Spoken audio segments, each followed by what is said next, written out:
Hiri tēnei no ngā puhi me Waikato whānui, ara Ngāti Maniapoto a Ngāti Mahuta, ko Pania Newton tōku ingoa. We made a submission to the Permanent Forum on Indigenous Issues about the land issue at Ihumātao. We recognised that Auckland Council and the government had breached articles in the United Nations Declaration on the Rights of Indigenous Peoples by not obtaining the free, prior and informed consent of Māori before designating Ihumātao a special housing area. This land was designated as a public open space because of its archaeological, cultural and ecological significance to Aotearoa's history. The government wasn't doing anything, so we had no other choice but to take this to the United Nations. We have to exhaust every means available to us to avoid a mass human occupation on the whenua. We forced this issue onto the international stage using this process.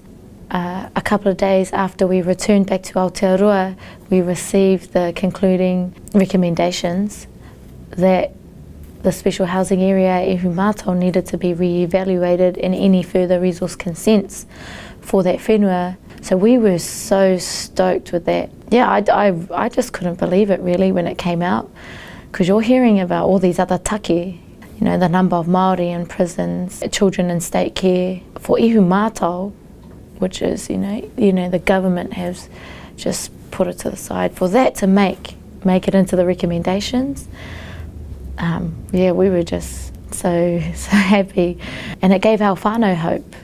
And so they're coming out and being more courageous and brave and saying, you know, I'm going to take a stand. Yeah, it just gives your kaupapa that much more mana. By participating in this kaupapa, we're actually normalising it. You know, we heard about how our tūpuna went over to the League of Nations and those sorts of things, but we thought that was totally out of our reach. When I think about it now, it was actually quite straightforward. At first, it seemed really daunting to have to sit down and write this international document. We had to submit a shadow report. Two of us sat down and we were like, oh, what should we put inside? So we had to make a summary, a 2-page summary of what our issue was. And we had to actually connect our issue to the Declaration on the Rights of Indigenous Peoples. So we looked to the articles and found where, you know, the corporations or government agencies had breached, and we kind of related that back to our issue.